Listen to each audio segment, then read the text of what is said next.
Hi, and welcome to MedInsights Unleashed podcast. I'm John Collins, and I hope you enjoyed this new episode, and thank you for listening.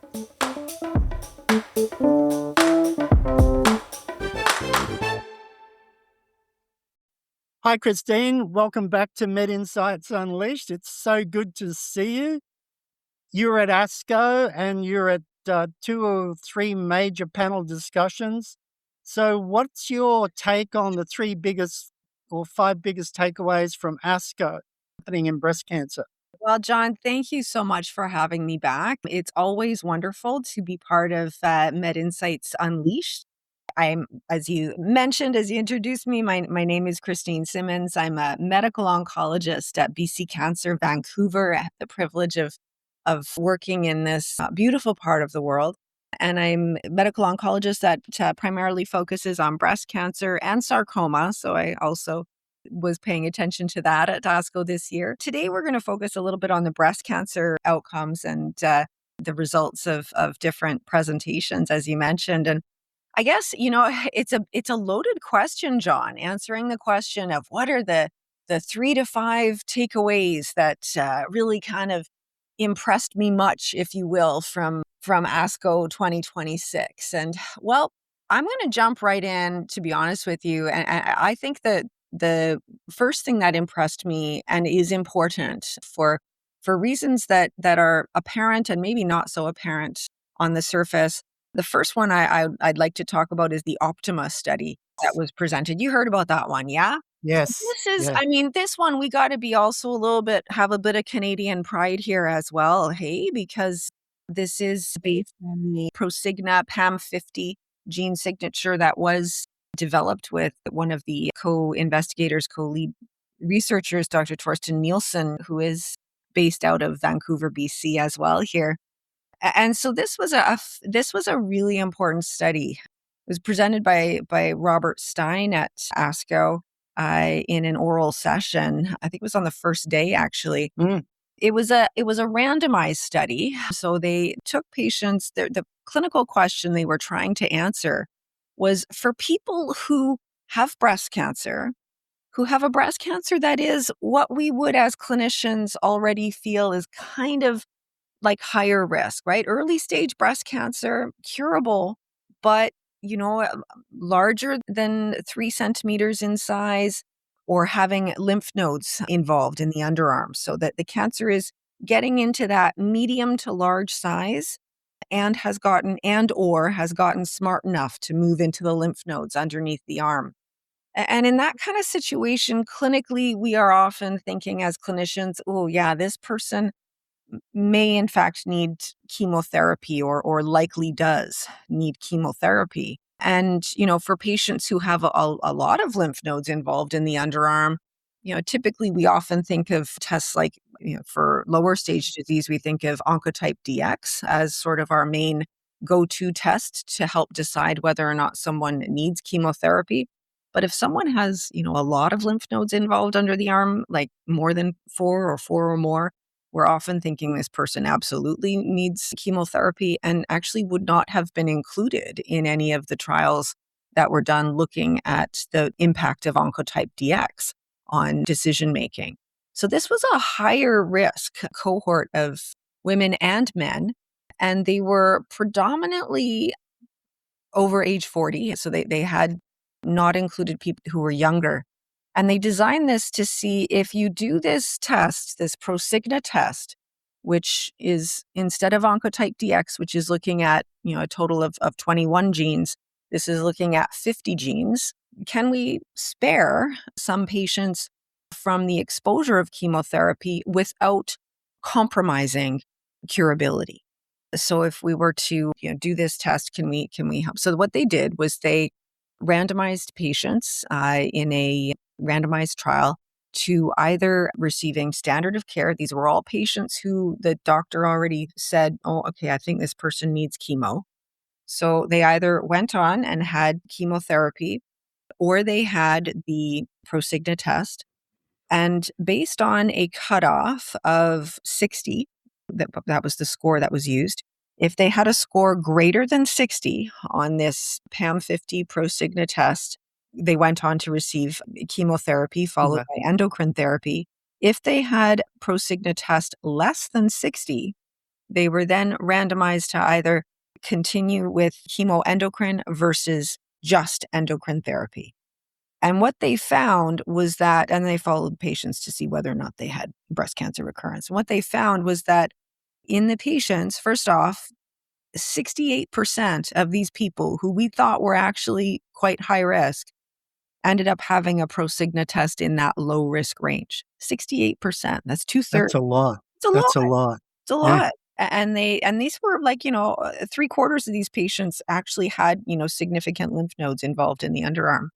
In that low risk group, the people who received chemotherapy followed by endocrine therapy, 94.9% of these patients did not have a invasive breast cancer recurrence in the 5 years of follow-up, which is That's amazing, fantastic. right? Yeah. It is Yeah. really amazing. Yeah. In the It's control group, that was 93.7%. wow. Pretty much Yeah. the same, Yeah. right? And in Yeah. fact, when you look at it, it was a dead heat almost in the statistical analysis, meaning that the patients who had no chemotherapy did just as well as the patients who had chemotherapy in this low risk group. And in fact, when they looked at the overall population as well, there was really no difference at all. So this was designed, it was an elegant study. It was designed as a non-inferiority study. These studies are No, that's hard.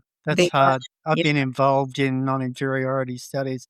It's actually harder to get non-inferiority than superiority in some cases. exactly. It absolutely Yeah. is. I think that this is so important because this demonstrated that, that number one, 68% of patients that we typically think are high risk clinically are in fact potentially not. And that these patients who have node positive disease and who are premenopausal, so these patients that are 40 and over, these patients actually can be spared chemotherapy. And this actually is counter or flies in the face of the previous RX Sponder study that implied that for women who were premenopausal, that it was still really important to give chemotherapy. But this Prosigna test, the Optima paper, demonstrated that actually it is okay and safe. And in fact, there was no difference in the patients who were low risk, premenopausal, who received endocrine therapy. Now, the difference here, I think, with RX Sponder and Optima is number one, ovarian function suppression was given to the women who had premenopausal status in the Optima study. The other thing that's important to recognize as well is that, Oncotype DX, as much as it's ingrained in our vernacular in trying to decide whether or not a person may benefit from chemotherapy, it was developed retrospectively. It was developed based on a cohort of 600 patients from that participated in an adjuvant clinical trial back in the 80s and 90s. Prosigna was developed prospectively.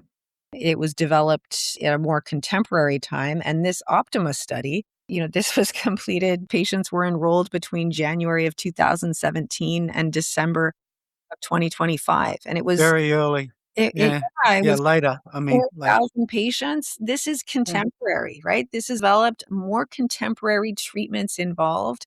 I do think that this is an important test. And the other thing that is also really important about the Prosigna test is that it can be decentralized. Testing can be done in a local center. The protocol or methods of completing the test can be done locally, as opposed to having to send everything to California, which is the only place Mm. that does the Oncotype DX test. So when we think about that, even John, from like a environmental perspective, to Yeah. not have to send bits of tissue in an airplane around the world to one place, to be able to do a test more locally, to have that ability to be decentralized, I think there's a win there as well. So Many wins. I mean, the patients don't get chemo side effects.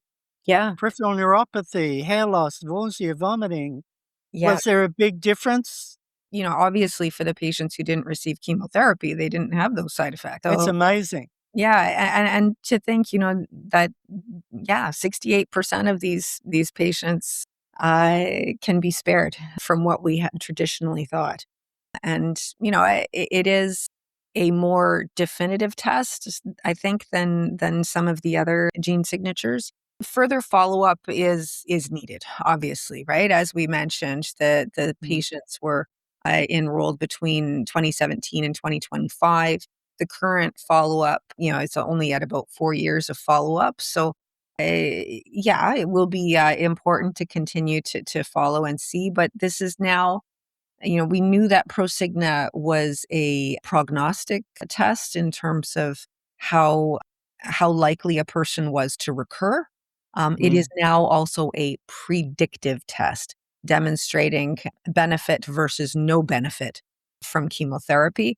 For those who have a risk of recurrence score under 60, there was no difference in receiving chemotherapy or primarily endocrine therapy, implying that those with a score under 60 do not have additional benefit from chemotherapy.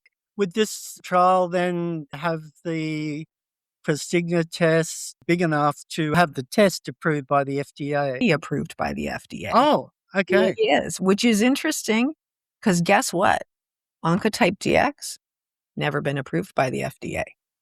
That's incredible. I thought it was. Right? Mind blowed. Sorry.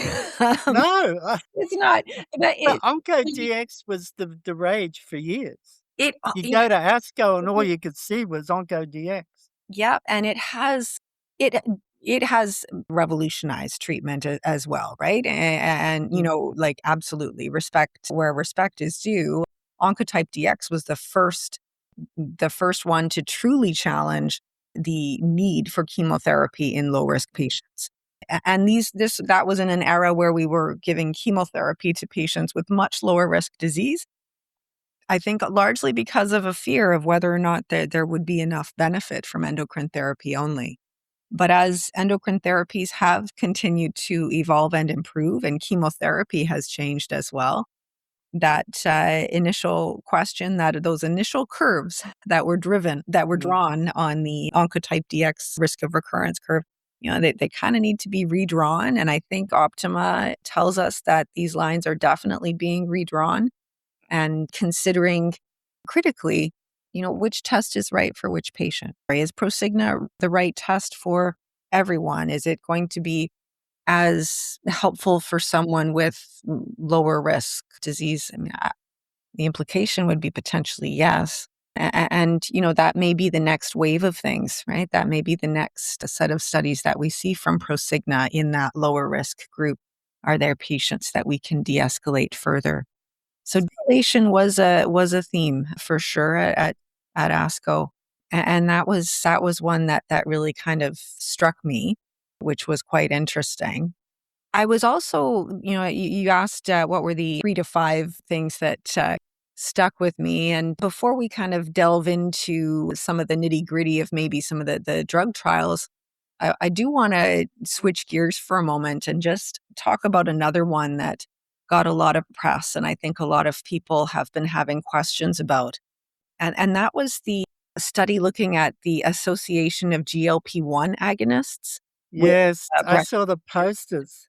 It is a really interesting thing, and I think that the story on this is continuing to evolve, and it's a tricky one because the Mounjaro, the Ozempic, the Wegovy, these GLP-1 agonists are quite popular, to say the least, Mm. given their effectiveness at helping with diabetes, with weight control, and the other additional benefits that they have. So there was an oral session presented by Dr. Elizabeth McDonald at ASCO 2026, looking at what the effect of GLP-1 agonists are on breast cancer risk amongst women who were eligible for breast screening. So they looked at almost 95,000 people. Now, this was a retrospective study. Not often that a retrospective study gets an oral presentation, but they looked at 95,000 women who were eligible for screening between January of 2022 and June of 2025. They had to have undergone a screening mammogram. They had to have a body mass index of greater than 25.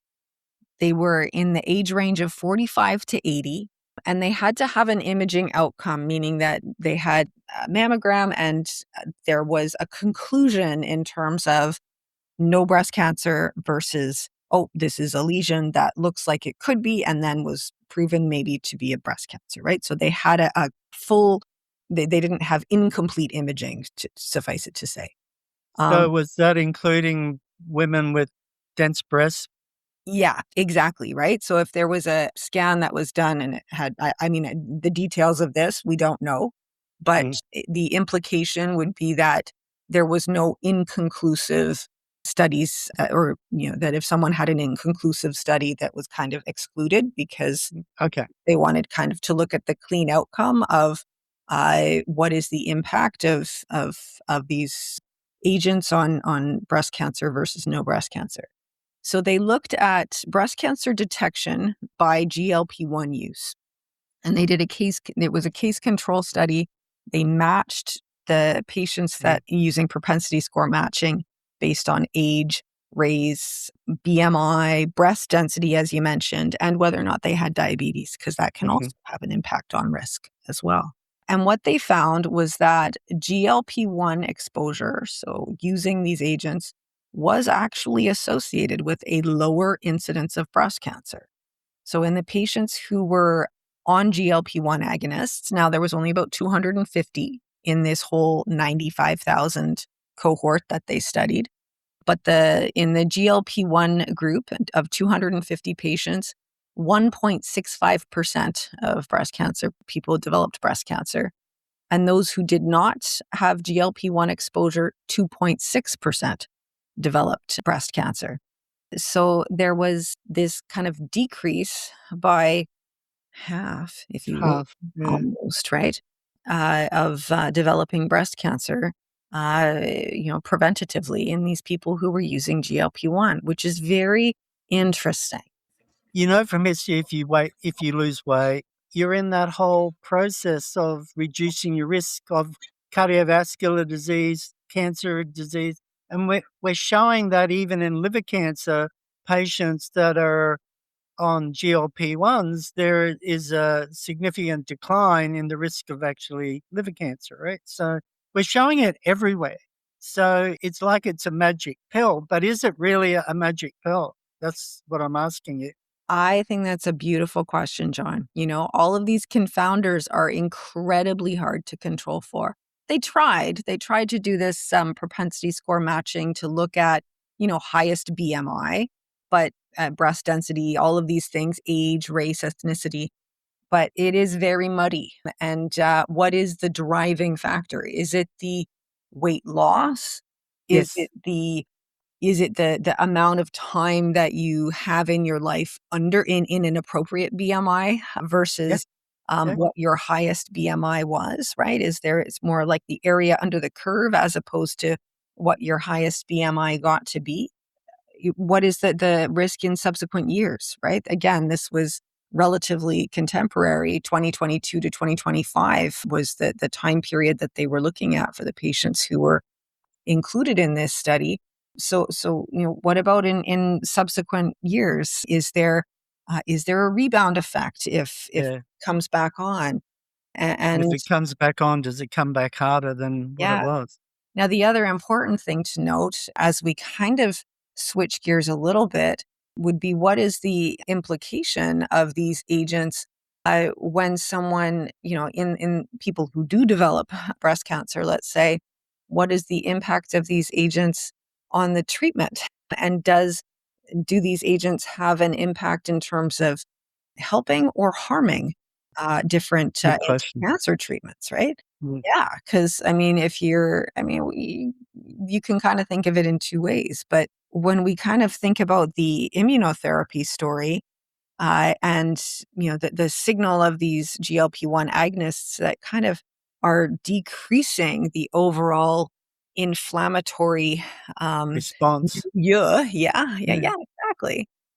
Would these agents kind of maybe blunt the benefit of immunotherapy in patients who are on immunotherapy for breast cancer or for any other cancer for that matter? And that has It's counterintuitive because you're using immunotherapy to really basically turn cold tumors to hot, right? exactly, Which exactly. is an inflammatory response, right? Yeah, totally. So it does kind of, bring that issue up and yeah, the final results of the Keynote 522 Mm. study in triple negative breast cancer patients was also presented at ASCO this year, looking at the benefit of receiving neoadjuvant and then adjuvant immunotherapy in combination with chemotherapy. And I'm certain that on this podcast, you've discussed this. No, Uh, you're the first. oh, am I? Yeah, you're the first. Oh my goodness, I feel That's why we have you here. oh, I'm very, You're on. I'm honored, so honored. Well, it's interesting that this hasn't come up before because certainly the Keynote 522 clinical trial has, been I feel like it's been presented again and again and again over the last, gosh, I don't know, 5 years at least? I'm trying Yeah, to you did remember. touch on it in the last episode that you did on triple negative, right? But Ah, you're the only one that's really spoken about it, and there. that's why we have you here. Well, thank you for that. I appreciate it. And with all of these clinical trials that we talk about on this podcast, as your audience likely knows, John, the clinical trials are developed with a plan that you want to make sure that you're uh, looking at the data in timed and appropriate fashion so that you're not influencing the results. You're not looking at the data all the time and then getting biased, but you are looking at it before the study is, completely done, because that could be many, many years in the future. And there is a risk that if the outcome is really good, that people would be not benefiting from this treatment while the study is still ongoing. And that was the case with Keynote 522. And I think that's probably why we all feel like this might be a little bit old hat, because it was initially presented in their initial interim analyses and then subsequently updated. But this was the final analysis. So, Mm, if we hadn't had any of the information before now, it would have taken up until today. No, up until up until ASCO that's good. 2026 to get those final results. So, just to briefly summarize again, Keynote 522 was a clinical trial that was being done in people who had triple negative breast cancer that was considered either locally advanced or large enough that physician could feel. So, the tumor had to be T1C disease, so they could have cancers that were under 2 centimeters but larger than 1 centimeter in size. They had to have lymph nodes involved in the underarm on clinical evaluation if their tumors were under 2 centimeters in size, or they had tumors that were larger than 2 centimeters in size in the breast. And in that situation, whether they had lymph nodes involved or not, that was okay. They did then get randomized in a 2-to-1 fashion, meaning that double the patients went on the treatment arm, if you will, as opposed to the control arm. And patients received, before surgery, they received chemotherapy in combination with pembrolizumab immunotherapy or just the standard chemotherapy backbone. And then after completing the neoadjuvant chemotherapy part, which was about 24 weeks actually of chemotherapy, they had surgery. And then they continued on with pembrolizumab after surgery for a total of another 27 weeks, or placebo. The initial results, when they were presented, demonstrated a significant improvement in event-free survival, and then overall survival was presented later. And the results from ASCO 2026 continue to confirm that now with a median follow-up of 94 months, John, and I don't know, I can't do the mental math. How many That's years choice. is That's 94 months? later in 96. Okay, so almost 8 years. almost 8 years follow-up. There continues to be benefit that has continued to be seen. There is improvement in event-free survival, meaning that there is a decreased risk of recurrence in patients who received the pembrolizumab compared to those who didn't, 78.3% versus 69.8. So that's a delta of about 9% in So, survival. And then overall survival was 85% versus 77%. wow, Uh, so yeah, it's huge. It that's is amazing. huge Yeah, that's huge. overall population. They also noted that, one of the questions that comes up with immunotherapy as well is, who really needs it, who really benefits from it.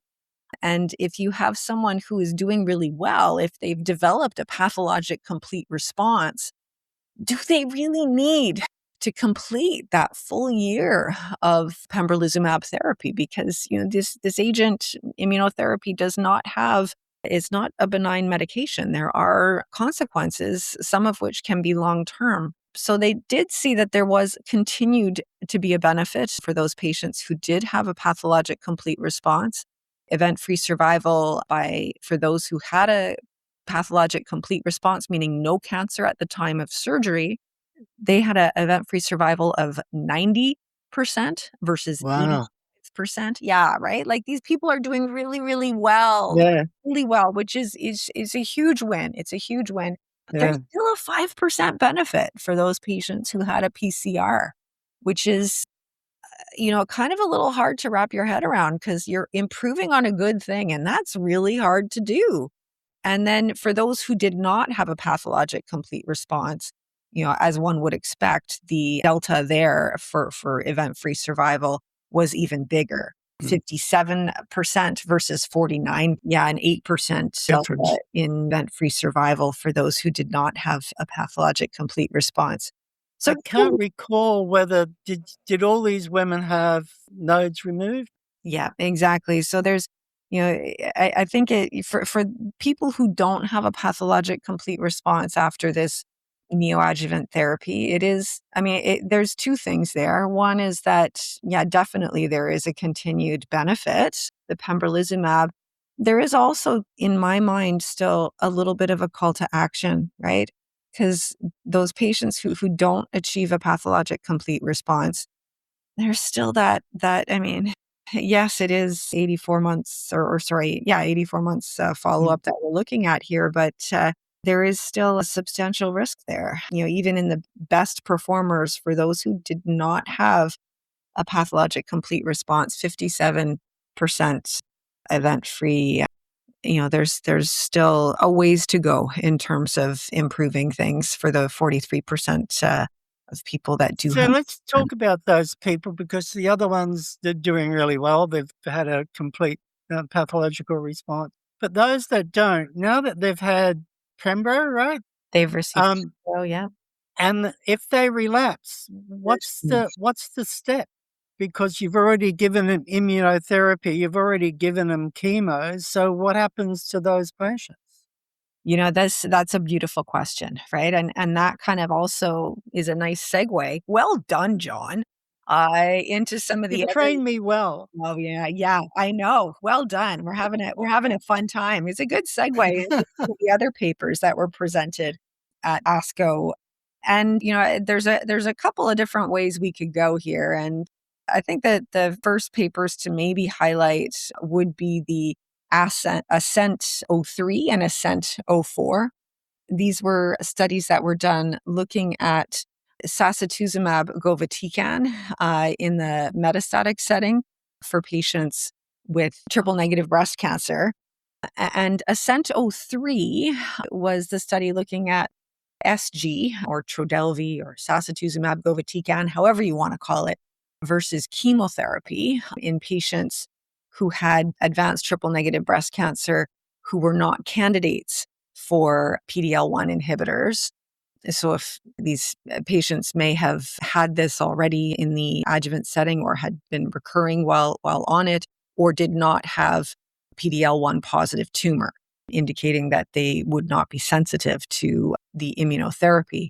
And what we saw was that there was a benefit in terms of progression-free survival for the patients who received sacituzumab govitecan versus chemotherapy. The median progression-free survival improving by, a few months for those who did receive SG versus standard of care. This presentation at ASCO 2026, there were two presentations of the ASCENT-03 and ASCENT-04 data. Again, not so much the primary analysis that was presented, but more looking at subgroup analysis, biomarker analysis, and also looking at something called PFS2. And I guess the long story short here is that no matter how you cut it, looking at TROP2 score, looking at whether or not the actual target of this antibody-drug conjugate, whether the target the antibody was trying to get to was highly expressed or not, looking at whether or not this was a tumor that was being driven by homologous recombination, or even looking at HER2 subgroups, that all of these subgroups did benefit from a biomarker perspective. They also looked at something called PFS2, and I will kind of just comment on this. Yeah, can you do that? Because Yeah. we've also used PFS2 in renal cell carcinoma. Doctors really wanted to have a look at was the impact Yeah, post PFS. exactly. I know. I think, in some disease sites like renal cell carcinoma, there is a strong role for this.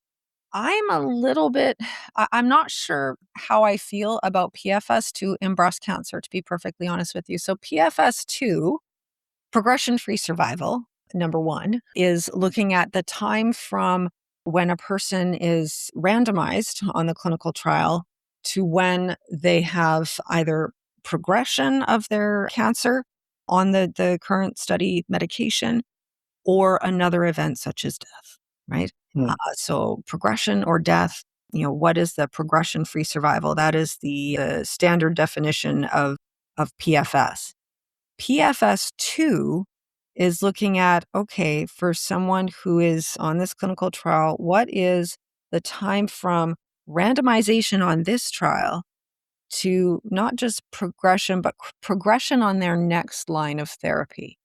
And Right. the reason why that might be important in something like renal cell carcinoma, or where there may not have been as many treatment options in the past, is that if you're gaining PFS in the first line setting, do you then select for a disease that is, as we know, cancer and evolves over time, and there is a little bit of a Darwinian, if you will, survival of the sneakiest, I like to call Yeah, it, in of terms the of fittest. Yeah. cancer cells. Yeah. So are we then kind of teaching the cancer cells to be even more sneaky, even more aggressive, as we're using this really strong agent up front?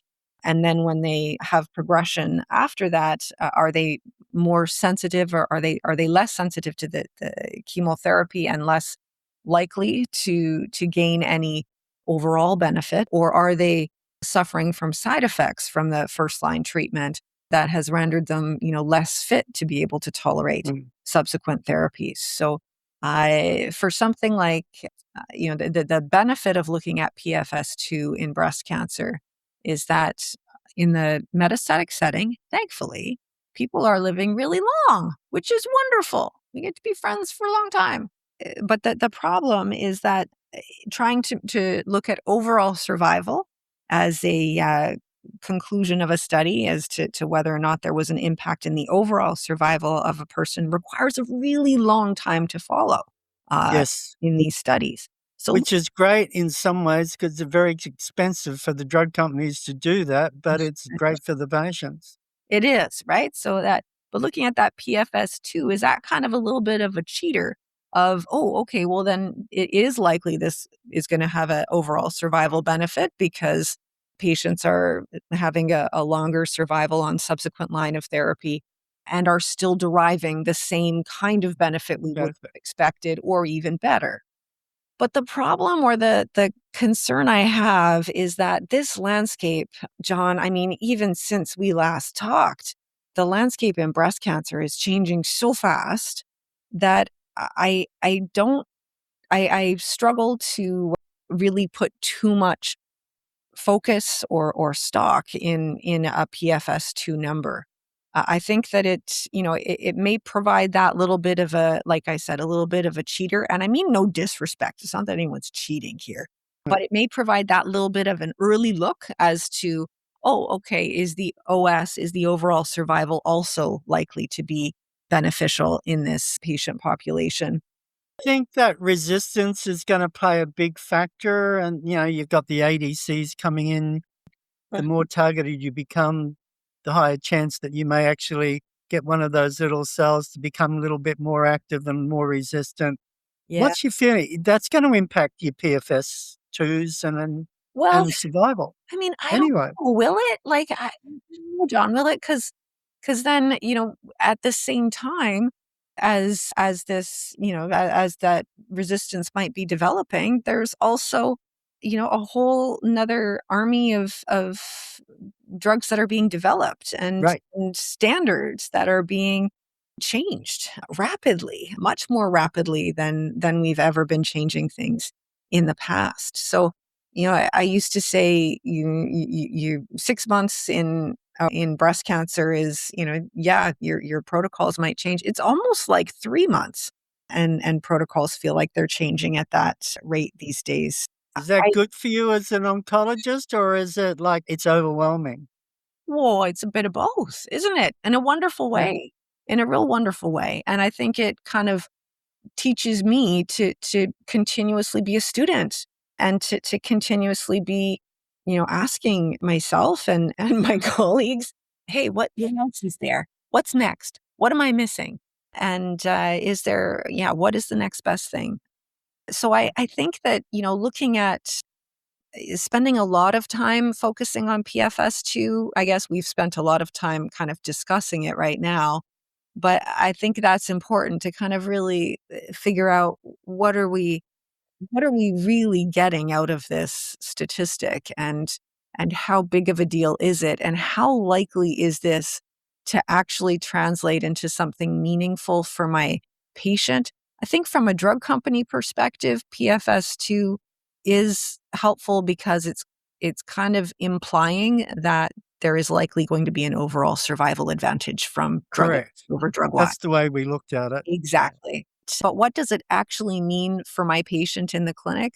To be honest with you, I don't know that I'd ever be able to say to a patient, oh, well, if you go on this drug compared to the standard of care, it's likely that when you're on your next line of therapy, that you'll have a just as good of a response as you would have had if you weren't on it. So I've got one more question for you before we finish. ctDNA. Everybody's talking about ctDNA and the role it's taking. Was a really hot topic at this ASCO. So where do you stand with how ctDNA is being implemented in your field of breast cancer? Yeah. So I think, in terms of ctDNA, I think that let's take it from the clinical trial and research perspective to start Yeah, with. I think ctDNA is really important, continue to include in clinical trials and to study. I do think that there is, more and more that we're gaining from that, trying to find the minimal residual disease, trying to determine, is there truly, we can't see anything on the scans. Is there any biological, biochemical indication of anything kind of circulating around there? And it's interesting because minimal residual disease was the hot topic in Heman, sort of transferring its way through solid tumors now.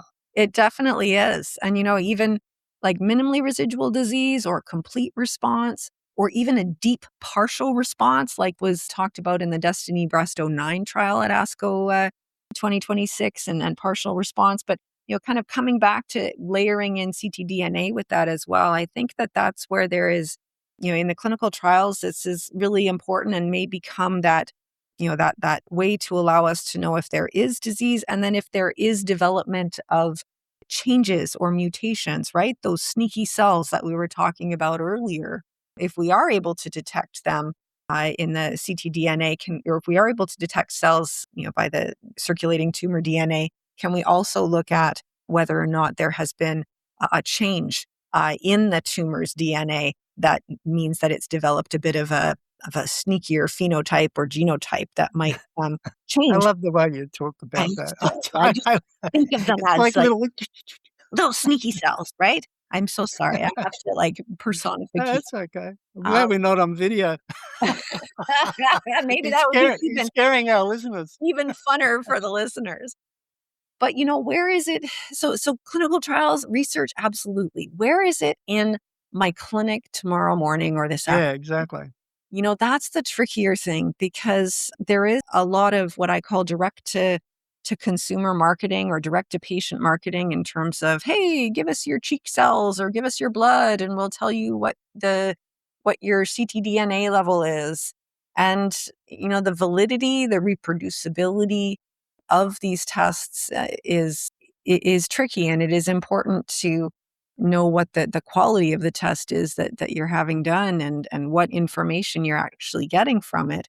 And is there something that, if someone handed me a test that they had done at one of these places, is there something that I could action those results? And in the curative setting right now, not really. And it's hard for us to really know what that means, other than, well, yeah, even, was this an accurate result? Or you do have ctDNA or you don't have ctDNA in this particular lab. What does that mean?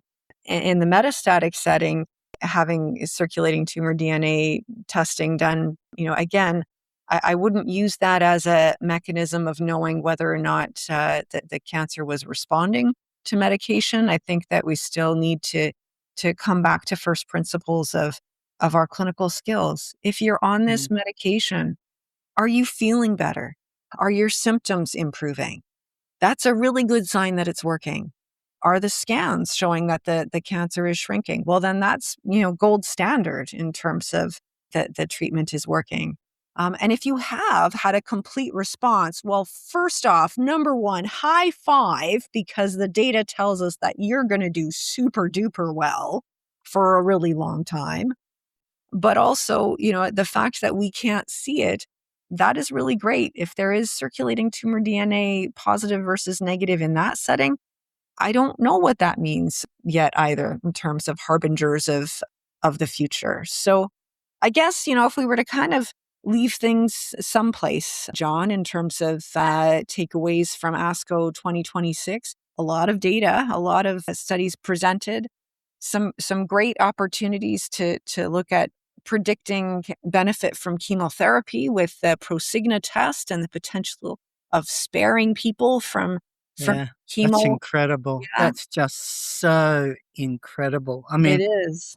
eh, And some, there was also some potential thought-provoking predictions with regards to what is the future going to hold in a culture where GLP-1 agonists are like ubiquitous. And when you were talking about the trial, I would have thought, when we're talking about where immunotherapy and you're studying the neoadjuvant adjuvant, I'm sure patients would have been on GLP-1s. yeah, yeah. And Well, and and I'm sure that people will go back and look at those responses with patients I'm on I'm or not off gonna GLP. lie, but they did. So I have, Oh, you yeah. didn't bring that up. You No, I held that back. didn't.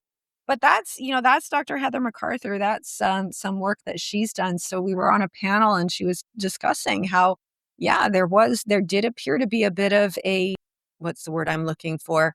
Not as impressive responses in people who were also on GLP-1 agonists Okay. when they got the neoadjuvant chemotherapy and immunotherapy. So, it did seem to blunt the response to immunotherapy in those patients. So that's an important thing to consider. And will it predict for decreased cancer risk? Perhaps, but could it potentially compromise benefit, immunotherapy? We don't know, but there's some signals that definitely put a question mark above that. In terms of then, further predicting who is going to benefit from what kind of treatment based on biomarkers, based on PFS2, I think my final conclusion overall from ASCO 2026, predicting the future is hard, John, but it's also hard to improve on a good thing. And there's a But lot you have. yeah, there's a lot of good things. And you're right. Optimal is Yeah. You have. Yeah. You not only did you increase the bar, but you prolonging the bar even longer than what you've ever done before. And Yeah. hats off to BC and all the scientists and researchers. A great job, Fantastic. guys. Woohoo. We're going to finish there. Yep, we are. We are. Finish there. Okay. Super. That was fun. Christine, on behalf of MedInsights Unleashed, as always, big hugs and thank you for all that you do for patients. You're an incredible oncologist. Aw. You follow up all your patients personally. You're really one of the world's leading researchers, That's and we're very nice of you proud to to say. have you on our show. My privilege, John, my privilege, as always. And I'm sorry if I get too excitable at times. I just get really into this stuff. We're all continuing to learn. So, yeah, thank you for having me. Oh, thank you. All right. Well, we'll leave it there. And right on cue, I think my dogs started barking right at the end. Catch you later. Bye.